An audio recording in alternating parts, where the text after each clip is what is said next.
Number 25، نماز میں پڑھی جانے والی قرأت و اذکار کے معنی نہ سیکھنا۔ سالوں سال گزر جاتے ہیں لوگوں کے، لیکن اس کو معلوم ہی نہیں ہوتا کہ کیا پڑھ رہا ہے۔ یہ اس کے ثواب کو کم کرتا ہے، یہ اس کے ثواب کو کم کرتا ہے۔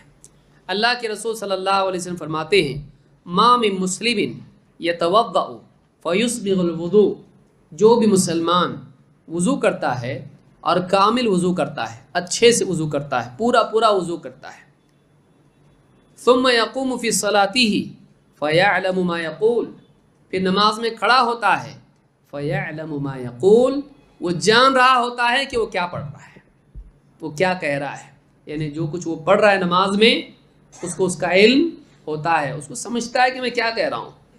الا انفتل کیوم ولدته امه من الخطایا لیس علیہ ذنب، وہ اس حال میں نماز سے لوٹتا ہے، اس حال میں نماز سے فارغ ہوتا ہے کہ اس پر کوئی گناہ نہیں ہوتا ہے، جیسے اس دن تھا جب ماں کے پیٹ سے جنم لیا تھا۔ ماں کے پیٹ سے آدمی جنم لے تو اس پہ چھوٹے گناہ ہوتے ہیں یا بڑے؟ ہاں، اس سے دلیل ملتی ہے کہ اگر نماز صحیح ڈھنگ سے پڑھے تو اللہ تعالیٰ کبیرہ گناہ بھی معاف کر دیتا ہے، خصوصاً اس وجہ سے بھی کہ نماز کے اخیر میں استغفار بھی ہے، اللہم انی ظلمت نفسی ہے نا اس میں۔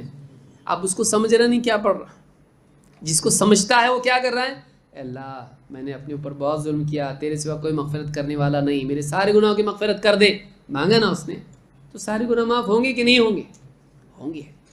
تو ایک آدمی کو چاہیے کہ وہ نماز میں جو کچھ پڑھتا ہے اس کو سیکھے۔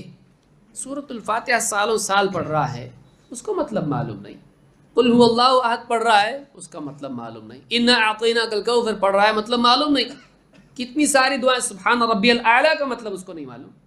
کیوں نہیں معلوم ہے؟ معلوم ہونا چاہیے، سیکھیں اس کو، کوئی چیز ناممکن نہیں ہے، لیکن جو آدمی سست ہے اس کے لیے سب مشکل ہے، لیکن جس انسان کو قدر ہے اس کے لیے سب آسان ہے۔ جو آدمی واقعی چاہتا ہے کہ اس کو ثواب ملے اور اس کی عبادت میں دھیان پیدا ہو، اس کی عبادت میں کیفیات پیدا ہوں، اس آدمی کو چاہیے کہ وہ معنی سیکھے جو کچھ پڑھ رہا ہے اس کی۔ اس حدیث کو امام الحاکم نے روایت کی اور یہ حدیث صحیح ہے۔